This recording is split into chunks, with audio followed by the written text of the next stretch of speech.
What's going on? Well, it's Maple Syrup Sunday, Paul. It is. I just got back from the Maple Moose and got my yearly supply of maple syrup. I just tapped some maple trees. Yeah. Yep. It's cold, but... Yeah, and happy birthday, Paul. Yeah, it was yesterday. You're 44 on the 21st, which was yesterday. Yep. So happy birthday. Yeah, we had a good day. Good. Had a good trip to Boston. Yes. Yeah, you... celebrated down there with my sister. Yeah, you went to the big city. Yeah. Yeah, we had a good time. Good. It's always fun with Brett. Yeah, she too. There's no grass growing under her feet. And there's not. No. Or There's Anthony. Not. No. Her husband. They're busy people. They are. Yeah. And it's great because it's like having your own tour guide. I've mentioned this before, but yeah, they know all these little speakeasies and stuff. Yeah. These little unique places in Boston. Yeah. And whether it's on the North Shore or it's a different, we never go to the same place. Yeah. They seek out the little unique spots. Exactly. Yeah. Sometimes it's down in the basement of a bakery. Yeah. And you walk in, it looks like you're going through a closet door. Yeah. It's pretty. I'm like, where are you guys bringing us? And how did you find this exactly. Anyway? Yeah. Exactly. I think it's Anthony. Yeah, but they do. He's kind of a social. Yeah. He likes to talk to people and knows around, and man, he figures stuff out. Yeah, well, that's how you do it. You ask questions, talk to people. So yeah, we had a great time. That's good, Paul. You guys don't get to get out and get away from the kids very often. So no. Yeah. You're very fortunate to have... we stayed up way too late. I'm not a night owl. Yeah, neither am I. No. If I get back here... 9:30, 10's late for me, so... Yeah, I get back here, and Monday was a bit of a recovery day. Yeah, well, we need them. Up till 2:30. Yeah. Every morning. Yeah. And then I get up early no matter what. Exactly, yeah. So, yeah, we get back Sunday night, and I was like, holy cow, Lacey, I'm like... wiped. Right out in the numbs. Yeah. So, but it's fun. It's fun anyway. And, yeah. What's that? Oh, nothing. I was just...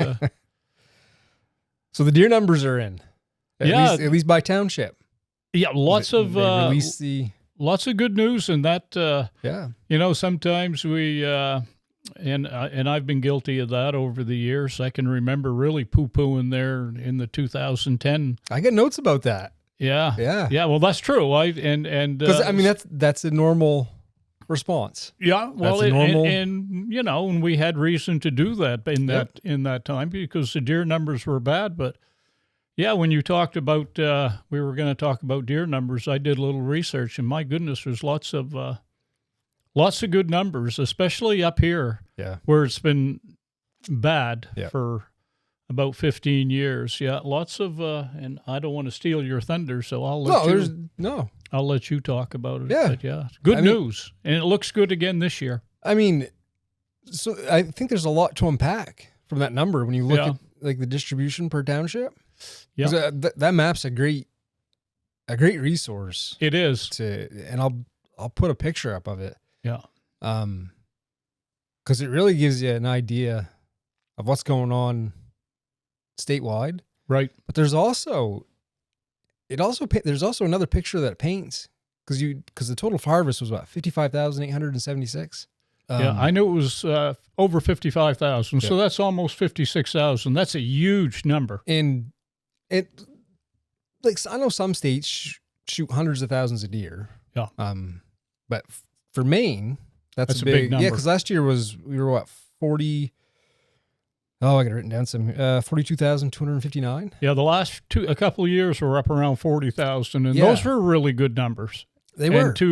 And to beat it by what 14,000? That is, it's over a 30% increase. That's amazing. So, but I think so. The quick assumption is to be like, well, deer numbers are good, but there's also been changes in the harvest, regulatory too. So there's So we've got things that are coming into play now so you've got obviously more deer. Right. That's a reality. You've got more opportunity. Right. They encourage you to... Because if you look at when you get into the central Maine, coastal Maine, there's towns that had over 400 deer harvested. And there's a group of towns within, like, what is it? District 17 to 25, right, in around there, that one hunter could shoot several deer, right, theoretically, because you've got right. expanded seasons. Even up here, if someone gets a doe permit, yeah, you can shoot 2 deer up here. Two. It was amazing. I never would have thought. Not a lot of doe permits up here, but right. So yeah, opportunities have changed. Absolutely. They encourage, that more deer be taken, especially in some areas, not so much up here in the north, but yeah, where the deer population's higher, they encourage the taking of more deer. So, and then also access. So those areas, when you get into southern Maine, coastal Maine, there's more people, easier to access. Yeah, higher populations of deer. Yeah. So there's quite a play going on there. Yeah, and then also conditions were good. Yeah, we had snow season. From basically. Yeah, the beginning of the second week on, Paul. So that 3 weeks of rifle season we had snow, and then then muzzle loading and stuff. So because if you think of historical times, even when like we had a healthy, for all intents and purposes, we had a good deer population to hunt back in the say 80s and 90s. Yeah. But there were years, it basically was when you guys were at camp. Then everyone. Pretty well guaranteed to have an opportunity. Right. Yeah, if you worked hard and were serious. But there were seasons that weather just didn't pan out. Right. And that would reflect in the hunt. Absolutely. Like I think of Dale's year there, the metal chair. Yeah. The shortcut road buck. The shortcut road buck. Yeah. He was the only one that shot a deer that year. He did. And we had no snow. It was a rough week. Yeah. Actually that week, maybe for a few days we had snow, but the season in general didn't have much snow that season. So I think you look at the numbers, and I think it's easy to say, like, you can start to kind of get overconfident and be like, well, it's fixed. Yeah. Means deer hunting's fixed. We're back to, but it can change. Yeah, with a bad winter. Yeah. It can change really quick. Yeah. Which, and that's what we were dealing with in the late 2010s there, that 2007 to 2011 time range. And I had some numbers, Paul, that like this year in Fort Fairfield, they tagged 68 deer in Fort Fairfield. Well, in 2011, there was 13. Yeah. Those were the bad. So you can see the growth. Bad. Yeah, and caribou was like, caribou and Prescal each had over 70 this year. And in that time frame back in the 2010 area, they had 9 shot in caribou and 73 this year. Yeah. So you can see how many, how much it's the Ashland was 156 this year. So Ashland had a good and in 2010 year. They were 16. My goodness. They were 16 deer in 2010. So like I say, you can see, Allagash was the same way. I had Allagash here somewhere. Allagash was 62 this year, and they were 13 in 2010. My goodness. So you can see across the northern area here how much in 15 years we've improved. Yeah. It's and it's basically been in the last 3 years so that we've it really has easy winners. Yep. It really has. Since we bought this house in 2013, and I can remember seeing, and we had what we would consider relative to northern Maine, a lot of deer around here. Yeah. And I can remember it would be like, oh, wow, there's 5 deer in the field. There's 7 deer in the field. And I can remember one spring, I think it was the first spring we lived here, the first patch of grass on my lawn, the deer were hitting it. And they were like 25 yards from the big window in my living room. And you could just see the hip bones sticking right out. We had some pretty good winters still then. Yeah. Now I was driving up the street yesterday and I was telling you, and I don't know how many deer I saw in just 100-yard stretch. There's fields on both sides. And there was a group in one field. There was a group in another field. My neighbor was like, there's 12 or 15 behind his house. And I was like, wow. Yeah. In just a few short years. Yeah. You know, and they all look really good. So up at the camp, Paul, in 2010 they had 0, and I think in 2009 they had 0, and this year there was 18 that were shot in that township. So some significant improvements in the. So, and when you said that you were kind of poo-pooing about it years ago, I can remember. So my hunting career, we'll say even before I was legally able to hunt, I was still going.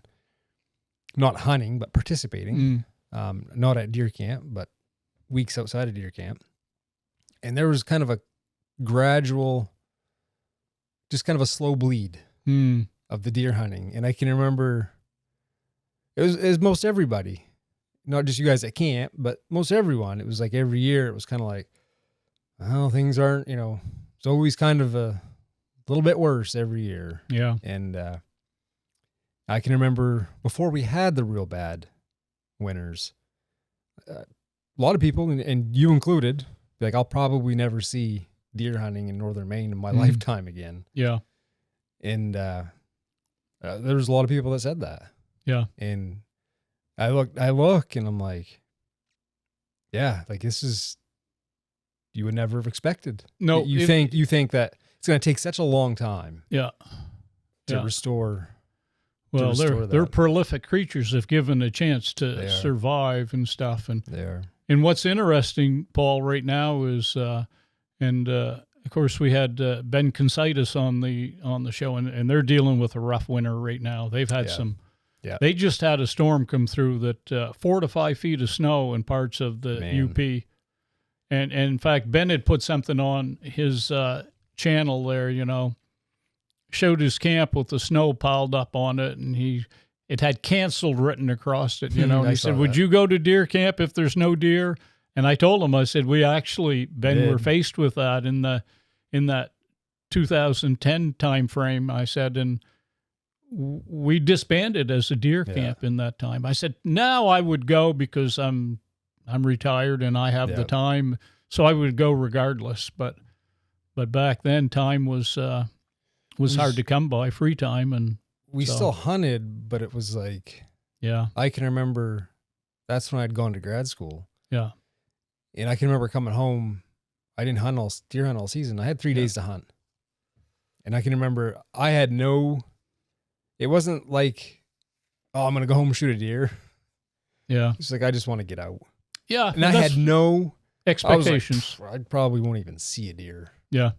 Because we just came off those 2 horrendous winters. Yeah. Yeah. And I was lucky. Yeah, you get a beautiful buck, a beautiful 9-point buck. Yeah, and you worked for it. But I'll be honest, that was the only buck track I saw the entire time. There wasn't many deer shot in that. Like I say, I'm giving the numbers from that just before 2010 to just after 2000. Those were tough years. Those were tough years on the deer. And so another thing you got to consider when you look at that map, it also, I mean, as a state as a whole, you can be like, well, okay, that's great. We're up, 30+%. There's a lot of regional differences in access. So if you look at northwestern Maine, which those numbers are up. You look at they're up. Most of them are single digits. Yeah, and there were still, I counted those up, Paul. There were still around 27 townships with zero deer shot in them. Yeah, but back years ago, you counted over 100. Over 100 townships. Over 100. Yeah. No deer harvested in them. I did a little. I don't know if you've ever done any research on the winter severity index, Paul. It's not a difficult process to understand. We've talked about it before. Yeah, it's a point system, and for each day during the winter that you have snow over 18 inches is a point. And for each day that the temperature gets to 0 or below, you get a point. And from it's mild from, 50 to 80 is moderate. Anything under 50 is a mild winter. And 80 to, what did I have there? 80 to and above was severe conditions. Right. I think over 100 is extremely severe and stuff. So What's this year shape? I couldn't find the numbers on that, Paul. I don't know if they put them out because we're still going through the winter right now. So even though the calendar says spring, that it's. Did we get above 18 inches of snow on the ground? See, that's the thing. Maybe out in the Northwest. Yeah. We had talked to Jason, and he had mentioned, out in the extreme western part of the state, northwestern part, maybe. But here, no, I don't think we did get over 18 inches of snow, so you're getting no points there. But we did have a lot of cold days. It was cold. We had a lot of days below zero, so, yeah. And it still is cold. It doesn't want to... Yeah. Doesn't want to let up. Yeah. I see some nights in the single digits. Yeah. One day, high was in the going to be in the teens. So. But I think it gets really bad when you have deep snow and those cold temperatures in combination. You get layers. Yeah. Upon layers of, And that's. And what was interesting is our normal is well over 80 normally up here. And that's why we have so few deer. Yep. We just have severe winters on as a norm. You know, we're into that severe category on most years. And, we've just been blessed with 3 easy winters in a row now, and the deer numbers have shot up.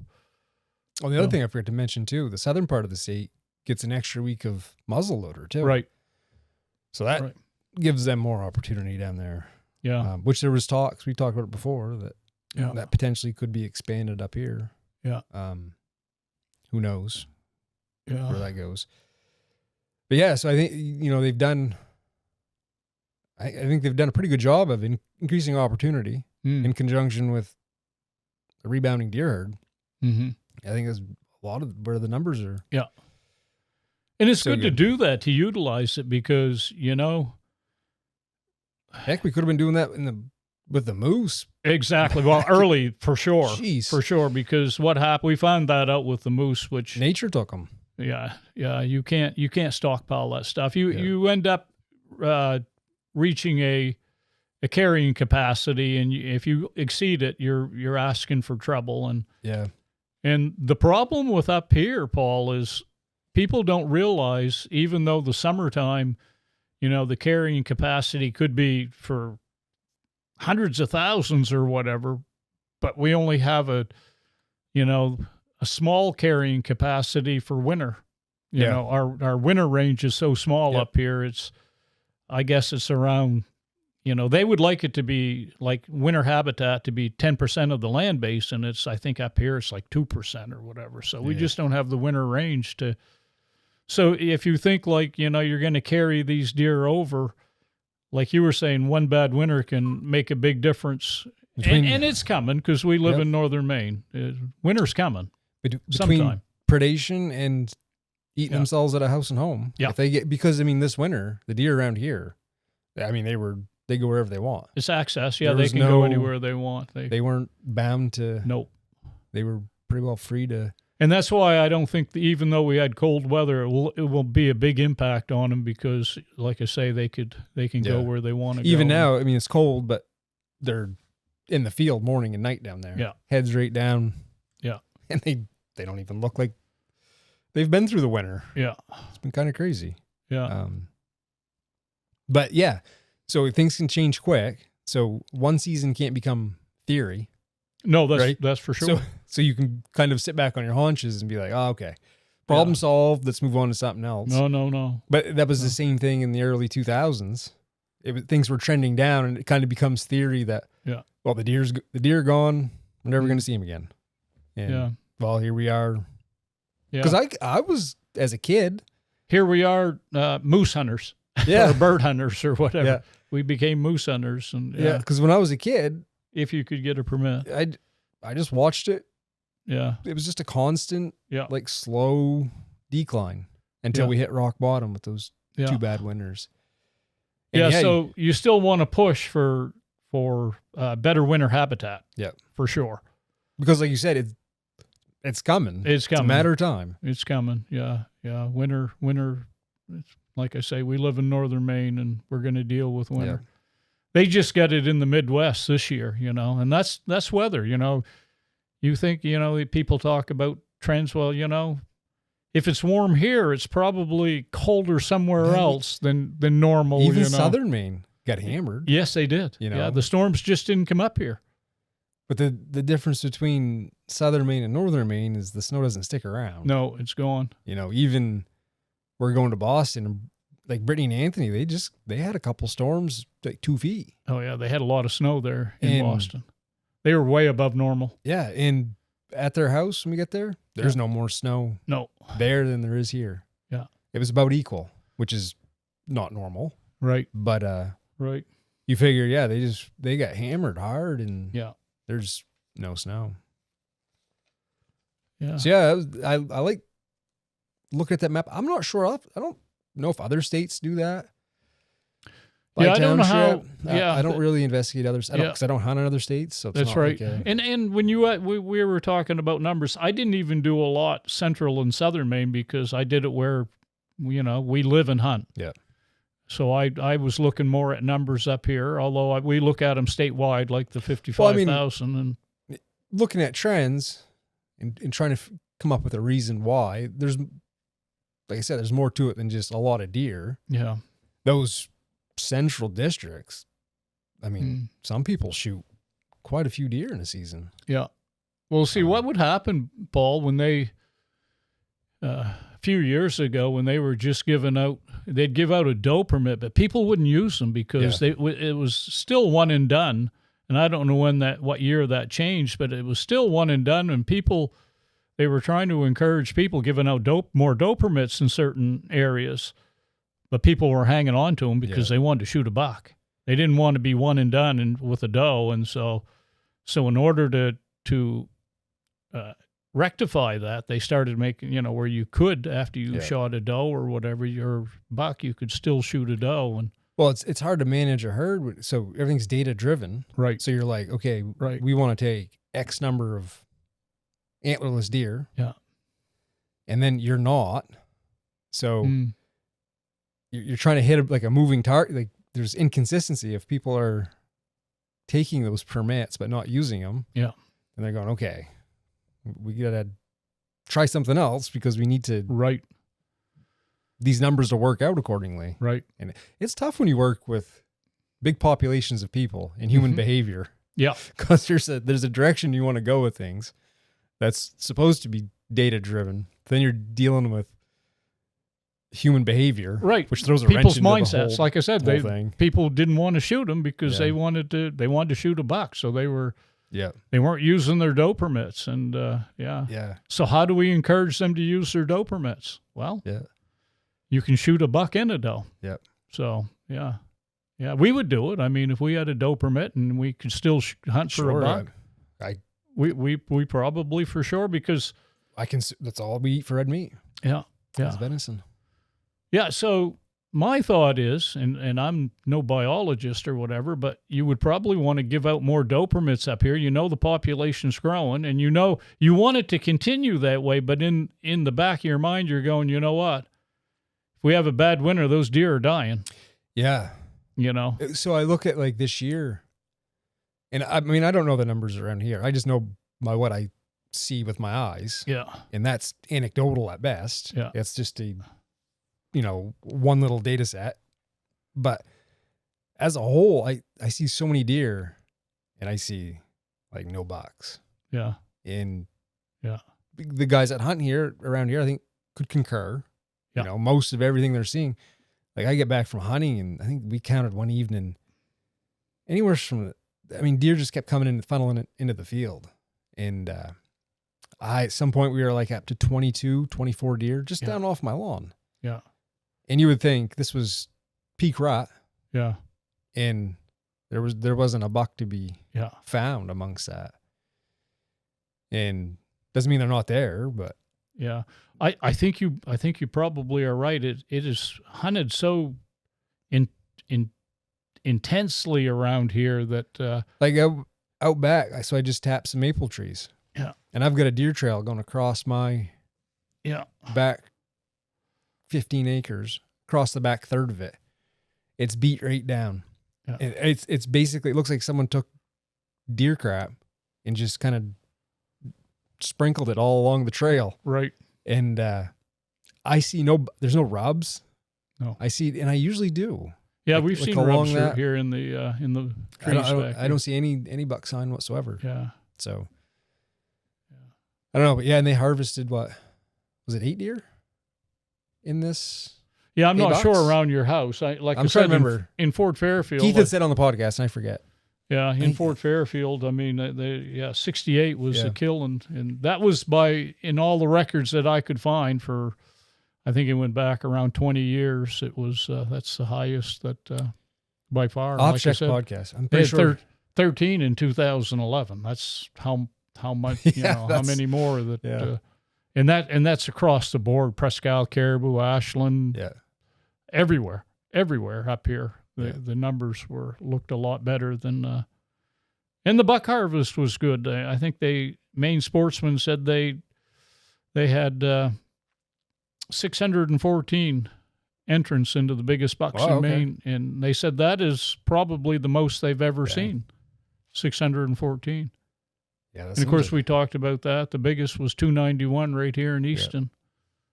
So, which we've had some big bucks shot up here. 2 years in a row, the biggest buck in I say in Easton. I think he said he shot it. He's from Easton. I think he said he shot it in Presque. So even the buck that I shot in 2023. Yeah. I mean, that was just, you see a 200-pound buck and then you see that buck. Yeah. And you're like, this just almost ungodly in size. Yeah. The frame and stuff. Yeah. And there again, those numbers, not everybody registers their 200, because you and I have both shot deer in the last few years over 200 pounds and we didn't register the deer. No. So, or we registered the deer, but we didn't submit for the the biggest bucks in Maine. Yeah. So, and that holds true too with. So you talk about dealing with public and human behavior. There's going to be a degree of error. Because a lot of people aren't going to tell you what town they shot their deer in, and or just don't know and make something up. Yeah. I mean, there's a lot of times I shoot deer and I got to go back and figure out. Yeah. Where did I actually harvest that? Which township was I in? Yeah, for sure it's not 100%. For sure. But it's probably pretty close. I mean, if you're hunting in Fort here and you're going to go up to Bob's and register your deer, and they know where you're hunting anyway around here. Close knit community and stuff. People know where people hunt and where their fields are. And with us, it would be a lot different. We hunt in an area where we could go through a lot of townships. Where am I again? Yeah, we could go through a lot of townships, and actually, we've done it many times where we've shot a deer and said, "I don't know what township. I'll have to look on a map and see what township I was in when I shot the deer." Yeah, because it's all just T17 R4, T17 R5, and we just motor along. So wherever you end up, you end up. Yep. Yeah. So that's pretty cool. People should check that out, especially if you hunt Maine. Give you an idea of where all the deer are being shot. Yeah. For a guy that doesn't like math, I love numbers and stuff. I love to see trends and numbers and see the difference, and I think people forget real quick, and they'll say, and they don't remember what it was like, 15 years ago. People forget real quick, but I'm a guy that writes things down and keeps a log, and I love to look at stats. So I'm very conservative with like making drastic changes with everything, because it's easy to be like, oh my God, look how many deer we shot. Yeah. Like we got townships almost shooting 500 deer. It's like, holy cow, it just takes one bad winter and then you're up here. Then you're going, crap. Yeah. We're back to square one. Yeah. So those aren't fun years when you're. No, and it does take a few, we're talking 15 years from the time we had those hard winters. And we've had a lot of hard winters between there, Paul. Some that I'm thinking the 2019 time frame there. I remember some we had that I couldn't get in the woods during muzzleloading because there was too much snow. There was one year we had a big snowstorm in October, the last week of October. Yeah. Like 2 feet of snow or something, or 15 inches of snow. Yeah. And then it just continued. Yeah. And I can remember I shot a deer somewhere in November. And I remember you were going to go muzzle loading. Yeah. And you couldn't go because we got another storm. We already were bound to basically roads that weren't plowed. Right. You could stay on where people have driven and packed down, but you meet another vehicle, you were pretty well out of luck. Yeah. And then we got another big storm, and you were like, I can't even get out. I'd have to look at my log, but I think 2019 was one of those years because I bought a sled in 2021, partly for that reason. That's why the deer hair's doing so good. Yeah. I bought a snowmobile, and we haven't. Yeah, that, and I bought it since I bought a tractor. Yeah, I did the same thing. I've had a tractor for 3 winters, and we've had 3 easy winters. Yeah. So, yeah, go figure. Yeah, swing, thank you. My snowblower threatened to quit on me there. The young lady that was running my snowblower, she said she wasn't going to push a snowblower any longer. So I either had to buy a tractor or find a new. That young lady was Mom. Yeah, a young lady was Mom. So she got a tractor. Yeah. No, it's been. I don't blame her. That was a lot of work up there. Yeah. So I never cleaned my roof off this year. I never shoveled the deck. That's always a gauge for me too, Paul, how rough the winter is, how many times I have to shovel the camp roof off. Yep. And I did it a couple times. It had probably a foot of snow on. And I didn't have to, but I was up there and Mom was snow blowing. You were bored. So I said, well, I wasn't going to stand there. So whatever snow was on the roof, I took it off. I wasn't going to stand there and twiddle my thumbs. So might as well shovel the roof off. I might as well, shovel the roof. So I did. Yep. But yeah, good news. Lots of good news. But another thing, I meant to mention this on the last podcast, and I forgot. Came across it's actually a petition. It's not. So they have to get enough signatures to get it to go to, what is it? To get on a ballot. Right. Or whatever. Out in Oregon, it's called the Peace Act. And what was let me see. It's for people for the elimination of animal cruelty exemptions. I've heard of that because I watched Fresh Tracks with Randy Newberg. And he talked about it? He did talk about that, yeah. I came across it a couple weeks ago, and because I think they're like 90% there and getting enough signatures. And there's an exemption in Oregon for like hunting and fishing and farming. Mm. And they basically want to get rid of those exemptions, which would mean that even farming would become a criminal offense. So you try to wrap your mind around this. You're like, everyone's going to become vegan, I suppose. Yeah. Because you can't farm. Right. Can't hunt. Can't fish. Can't trap. Yeah. Can't do anything. Can't harm an animal unless it's going to be at a vet. Wow. Yeah. Yeah. I just knew there was a push out in Oregon to stop hunting. And I didn't know and I still don't know all the details of it, but through Randy Newberg, I'd heard, that I don't know, Paul, the way of the world. I don't know. And I know it doesn't affect us directly, but down the road, I mean, it's all things happen incrementally. It doesn't happen all at once. This sounds really extreme, right? Yeah. Like, okay, what you want lab grown meat? Like, what's your like no commercial fishing? Yeah. No, just you can't kill anything. And it reminds me of I can remember in college in psychology class talking about anchoring. And it makes sense, right? So maybe this isn't their I don't know, but maybe this isn't their real goal is to eliminate everything, but you create something that's so extreme. You could do it in marketing too. You put an extreme high price on something. So like negotiating and stuff. And you create such an extreme that when you bring in something a little more balanced. Oh, yeah. It's like people are like, oh, well, that's more reasonable. That's not so bad. Exactly. But your reference point has now become this freaking outlier. Yeah.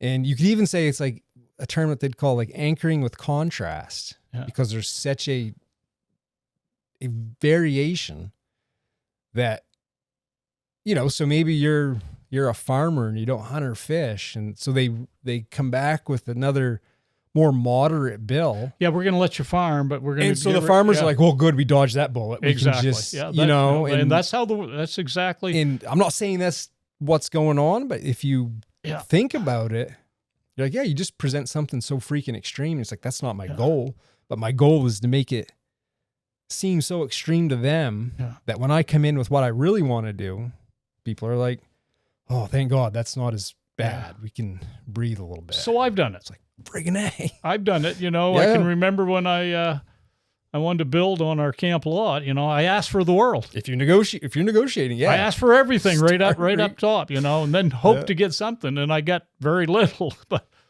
originally I asked for everything. Yeah, I asked for the world. So you shoot for the stars, and if you hit the moon, yeah. So we do that. I know exactly what you're talking about. Yeah, because you sit there from a practical standpoint, like, how can anyone in their right mind, like, you basically are just cutting everybody off from anything. Yeah, but there's a lot of people in this country that aren't in their right mind. So, and that's and that's what we're dealing with. That's the truth. And I don't know. I see stuff, that things that just make no sense whatsoever, and there's no logic to it. And I don't know where I came across it either. I don't know. I read a lot of different news and stuff, always trying to get a feel on like what's going on with markets and that's the a world. good thing. Yeah, And you want to see you like to be informed about. And so I saw that, and then you kind of get down a rabbit hole. Yeah. And then if you take a little bit to think about it, and you're going, okay, what's someone's angle here? Like, really? Like, you just, like, I can understand someone, trying to maybe go after the hunter and fisherman, right? Yeah. I don't want to say I can understand it, but I could, Yeah. But when you're just like, no, anything that's harmful to and that's why they're trying to make it a constitutional right in a lot of states, Paul, because people talk about a democracy. Well, we don't live in a democracy. The way the government is formed, it's a constitutional republic. Yeah. So even though the majority may say, hey, Paul, you don't have a right to, we don't want you to have a right to express your opinion, but, the freedom of speech gives you that, and they're not supposed to take it away, even if the majority says they want. That's what a constitutional republic is. The rights are, your personal rights are preserved, even though the majority may want to take them away. Yeah. That's what the Constitution's for. Yeah. So we people think we don't live in a true democracy, and nor should we. No. So because the masses change doesn't mean that if you get a bunch of groupthink going on, which happens a lot, everyone gets in the same. Yeah. And doesn't mean that that's right. Right. Yeah. And geez. Because it's neat how our forefathers figured that out, 250 years ago, that it really is amazing how that they planned that out, that the freedom, how they accounted for so many things. Yeah. Religion, all the freedom of religion, and obviously and it was speech, and through experience. Yeah. In the countries they came from. Yeah. Right. They're thinking, okay, how do we how do we prevent that from happening out? Here? Because that's why we're here. Yeah. To protect this stuff, the freedoms of the individual, not to be taken away from them, even if, like I say, like this majority out in Oregon want to say, hey, we don't want you to be able to do this. But if it's your constitutional right to do it, it should be protected. It is. But then again, you know what, Paul? You can't say anything's forever. No. You know, even a constitutional right can be taken away. We've saw it in COVID, you know, where they censored, you know, it was people. It's amazing to this day. I don't want to get too political. People don't even realize that we were being censored, and if you were on the wrong side of the narrative, they were going to take your freedom of speech away. Yeah. Disinformation, and they had all kinds of terminology. You had mis, mal, and disinformation. And they all had a different. Yeah. It's like we love nomenclature. Yeah. With things, love naming things and love categorizing things. Yeah, and follow the science. Yeah. Science wants to be questioned. They didn't want anything to be questioned. And science, when you're a scientist, I'm not, but I know science wants to be questioned. It's the only way that it can. Yeah. Because look at the things that we thought to be true 20 years ago and where we're at now. Exactly. And you look back, you're like, man, what were we thinking? Yeah. And I think that's a huge fallacy with us in general is we think we have things figured out all the time. Yeah. And that brings us to the whole deer hunting thing too. Yeah. Like, we can think that the deer population is good. We get this figured out. Yeah. And man, I'll tell you what, you learn real quick that you don't have it figured out. Really never have anything figured out. We're not as smart as we like to think. It's like you said, it's a moving target. And it's you've seen that through so many things. Yeah. And you know, in medicine, some of the ways that we treated things years ago. And right now you look back, you're like, what the heck? How was that a thing? Yeah. And it was state of the art then. Yeah. Yeah. Yeah. Food, what's good for you? I mean, that's changes. Yeah. You know, yeah. But anyway. Yeah, it was interesting in Oregon. That was like, oh my God. Yeah, you know. Probably, I mean, again, probably nothing will come of it, but from what I recall, they were like 90% there. Yeah, Oregon's pretty. They are. Yeah, the Western Shore anyway, along the Pacific. When you get inland, not so much. A little more conservative, but Oregon's pretty progressive, and they. Portland. Oh yeah. Seattle. Of course, that's in Washington, but that Northwest is. They get it all figured out up there. Yeah. You know, it would be that way too here with the politicians we have. You know, but they understand we have so many votes that are traditional Maine outdoors. You know, but I know if they didn't, they would have no problem making a lot of major changes to our way of life. They just know that they don't have the support right now. So they sound like they're for us. Yeah. They're not really for us. Convenient. But they need our votes, or a certain percentage of them, to get them over the hump. And I chuckle because we get to going through Southern Maine, which is actually Southern Maine is like worse than some of the big cities as far as that stuff. Yeah, we go into I probably shouldn't go there, but we go into a restaurant, and one of my favorite restaurants, down very end of Maine.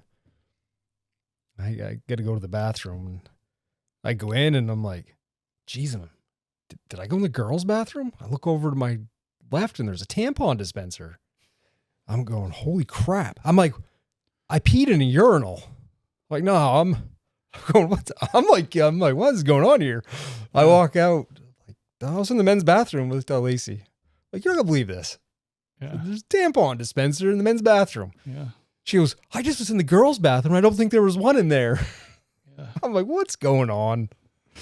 You just shake your head. Tampon Tim struck again there. So I shouldn't say that. It's just a crazy world. But yeah, I was confused. Yeah. Like somebody's confused. And then it dawned. It probably wasn't you. I'm like, no, there's 3 urinals right there. I'm like, I'm in the men's bathroom. But yeah, you just shake your head. You're like, geez, some crow. Yeah. But anyway. Yeah, I don't want to get too political, but we have. There's too many politics and everything else. It's like, people can enjoy hunting and fishing without having to worry about what their beliefs are and everything. Yeah. That wasn't a thing. Yeah. Years ago. At least I don't remember it being Yeah, no, like, it's guys went hunting and it never Yeah. came up. No, so. some of yeah, you're right. Some of my dad's It didn't best matter. buddies were on the opposite end of the political spectrum, and it wasn't brought. That's not a good thing to. But right now we live in a very divided country. Very binary. Yeah, we Yeah, live. you're in a either this very- team or that team. Yeah, Yeah. And it's a shame because and, we're all part of the same country. Yeah, yeah, we should be fighting for the same thing. And when you see, it's pretty bad when you won't support anything that the other side is proposing, and it's a detriment to the entire nation. Yeah. But you're not going to do it just because you don't like a certain person. Yeah. So you're not going to support anything that they say, even if it's,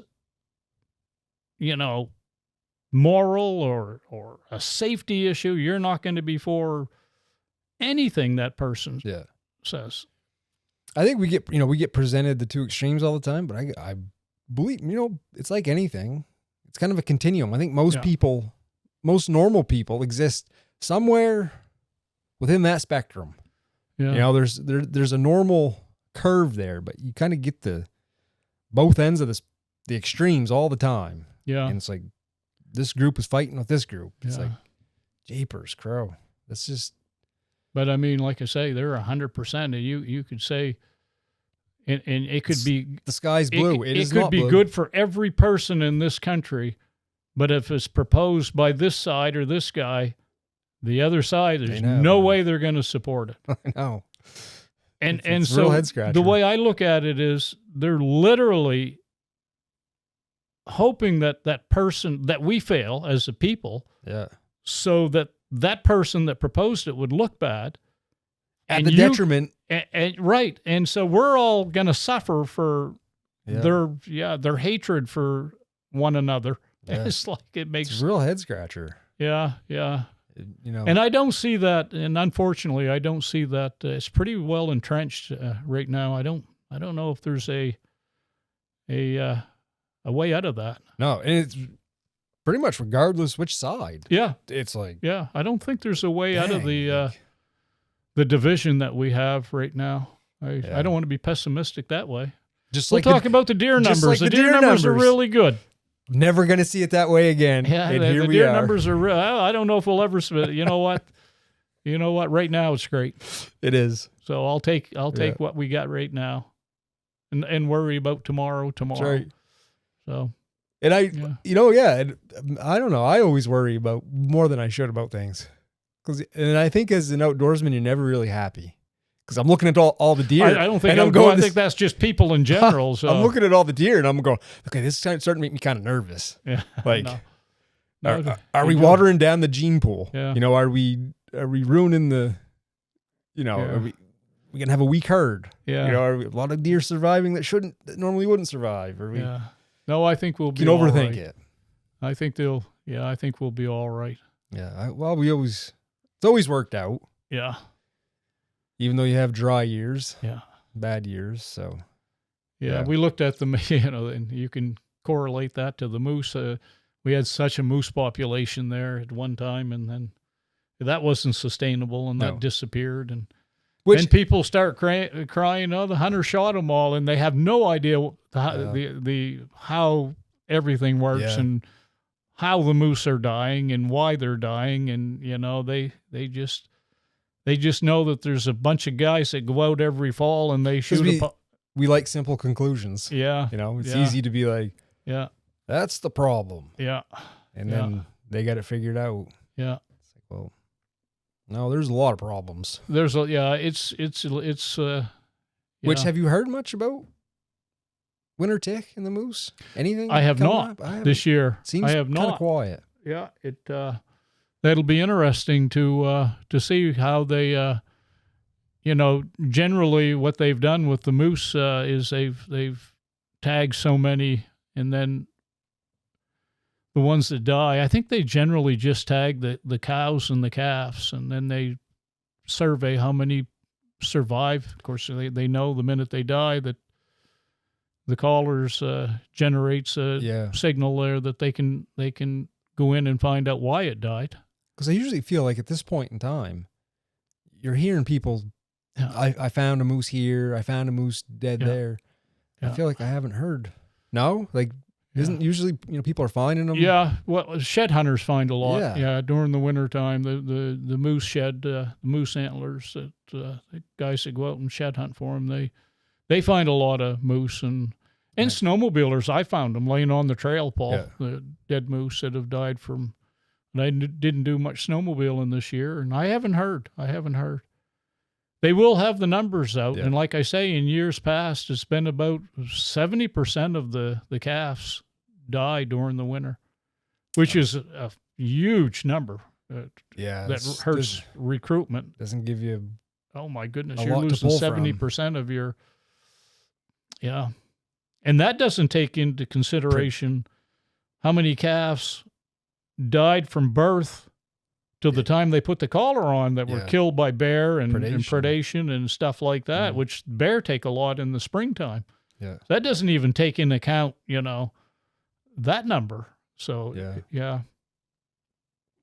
we'll find out, what the... I'll have to dig into... I mean, I haven't looked into it, but usually I don't have to. Usually it's... Yeah, you hear. Yeah, people posting stuff on social media or in the news if you're kind of keeping up on that. But. Yeah. All right. I actually had a second thought, but we'll save it for next week because we're already like an hour in. Yeah. But I was going to talk about more spring thaw and fishing stuff, but yeah, we'll save that for next time. Anything else? No, that would just happy birthday, Paul. Thanks. Yeah, you're like I said, you're 44 years old now, so you're getting up there to the point that. Things start to ache when you get up in the morning, or I know you take. I feel great. Exceptionally good care of yourself, which is actually I went down and we brought Bo down to open gym, and I haven't played basketball inside of a gym, in a long time. Play out in the dooryard and stuff. Yeah, and I played around the gym, and I told Lacey, I was like, "Man, I feel faster than I did when I was in high school." You probably are. I'm like, you probably are. I felt like there was a little extra spring in my step. Spring in your step, yeah. Well, you're probably lighter than you were when you were in high school. And it may have been, too, that I haven't been on a gym floor. Yeah. So everything that I've played on is asphalt or concrete, a little harder on the legs, but it felt good. Bo had a good time. Yeah. Yeah, he loves basketball. He likes sports. He loves activity, anything to move and stuff. That's good that you ought to make that a regular thing to go out. Only ones there. Open. I can remember when I was a kid going to open gym. Yeah. It'd be all kinds of. Yeah. We had huge pickup games. And I always went. It was always like Friday night, Saturday night, 6 to 9. Well, we were limited on things during the wintertime to do. I mean, and it was now, all my buddies were there. It's a different world, like we talk about. It's a different world now. And we'd have big pickup games. Yeah. With a lot. I mean, I remember an 8th grader with a lot of like college kids, adults, a lot of mixed ages, which made you better. Yeah. So we go there, and it was just you and he, Lacey and I, and the kids. Oh, you had the girls too? Yeah. Excellent. Yeah, they love to get out and do that. We took them to the gym while you were gone to Boston, and they had a great time. They would just run. No, but I raced for no purpose other than just to run around the track. It's a long winter up here. Yeah, and that's always good. Keep them moving. So it's good for them. So yeah, it's all right. I guess we'll do it again next week. Yes. What was this? 92. 92. Yeah, that's. We got to figure out something for 100. Yeah, I'll come up with something. Yeah, we'll have a party. Yeah, we'll get the Mrs. Mo's and the Nana Mo's and the. That's a lot of episodes. 100. That's a lot of episodes. Yeah, that's a lot of. It's a lot of me spouting out about nothing. Alicia, there's a lot of hot air. Just like Seinfeld. What do you talk about nothing? Yeah, we got a show about nothing. Yeah. Yeah, Lacey's like, well, you got a lot of hot air to blow, so. Well, thank you, Lacey. Yeah. So, yeah. It's crazy. It's been, 3 years since we started Since you started, yeah. Well, 4 years since the channel started, but yeah, I think the podcast was 1 year into it. Yeah. 1 year later. But anyway, All right. Okay. I guess till next time. Get outside. It's good for the soul. See ya.